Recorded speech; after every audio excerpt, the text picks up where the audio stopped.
महाराष्ट्र हादरलं. गर्भपातादरम्यान विवाहिता दगावली, नदीत फेकलं. रडणाऱ्या 2 चिमुरड्यांनाही पाण्यात ढकलून दिलं. मावळ पिंपरी येथील अनैतिक संबंधातून गरोदर राहिलेल्या विवाहितेचा गर्भपातादरम्यान मृत्यू झाल्यानंतर मृतदेह नदीत फेकून देण्यात आलाय. त्यानंतर आरडाओरडा करणाऱ्या तिच्या 2 लहान मुलांनाही नदीत जिवंत फेकून दिल्याचा धक्कादायक प्रकार समोर आलाय. मावळ तालुक्यातील या हत्याकांडाने परिसरात खळबळ उडाली. समरीन निसार नेवरेकर, वय वर्ष 25, राहणार समता कॉलनी, वराळे, तालुका मावळ. ईशान, वय वर्ष 5, इजान, वय वर्ष 2 अशी मृतांची नावे आहेत. या प्रकरणी गजेंद्र दगडखैर, वय वर्ष 37, मावळ.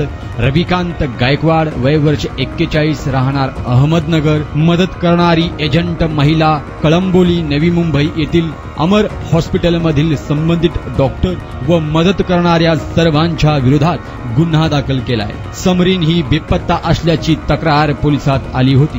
पोलिसांना तिचे घराजवळ राहणाऱ्या गजेंद्र याच्याशी अनैतिक संबंध असल्याचे आढळले होते. पोलिसी खाक्या दाखवताच सत्य आलं समोर. गजेंद्रला ताब्यात घेऊन चौकशी करण्यात आली.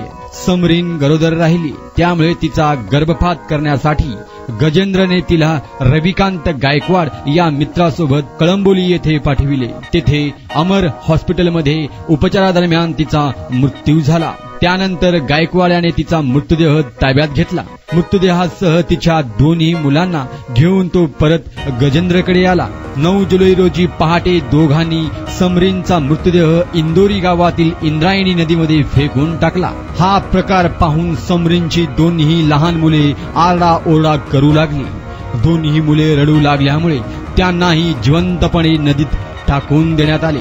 या प्रकरणी तळेगाव गजेंद्र दगडखैर व रविकांत गायकवाड यांना पोलिसांनी अटक केली असून पुढील तपास सुरू आहे.